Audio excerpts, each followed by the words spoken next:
दोस्तों मीठा खाना सबको पसंद है, तो क्यों ना आज कुछ मीठा बनाया जाए। तो दोस्तों आज ट्राई करते हैं आगरा के पेठे। बनाते हैं केसर फ्लेवर में, और जरूर वीडियो को लास्ट तक देखिएगा, नहीं तो आप कुछ पार्ट अगर मिस हो गया तो आप ऐसा नहीं बना पाओगे। तो चलिए शुरू करते हैं। बहुत ही इजी डिश है, आप जरूर इसे बना सकते हैं। तो दोस्तों सबसे पहले चलते हैं मार्केट, वहाँ से लेके आते हैं एक अच्छा सा पका हुआ पेठा। पेठे को छोटे छोटे टुकड़ों में काट लेंगे।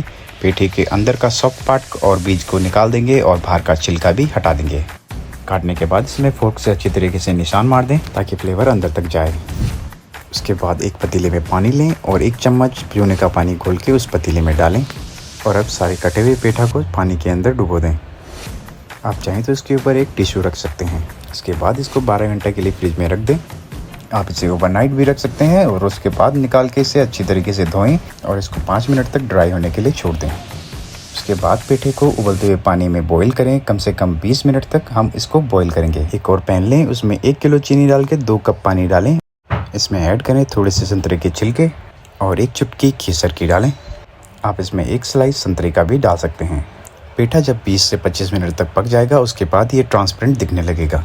उसके बाद पेठे को छन्नी से निकाल के शुगर सिरप में ऐड कर दें। पेठे को पूरी तरह से शुगर सिरप में डुबाएं और इसे कम से कम आधे घंटे तक मीडियम आंच में पकाएं। पकने के बाद पेठा कुछ इस तरह से दिखेगा और फिर हम इसको फ्रिज में रख देंगे ओवरनाइट के लिए। ओवरनाइट रखने के बाद पेठे को फिर से हम 20 से 25 मिनट पकाएंगे स्लो फायर में। पेठे को एक जाली में रखें और उसके नीचे बर्तन जरूर रखें और 5 से 6 घंटे तक सुखाएं। तो दोस्तों अब हमारा पेठा रेडी हो चुका है। आप भी इसको बना सकते हैं। वीडियो को लाइक, शेयर और सब्सक्राइब जरूर करें। धन्यवाद।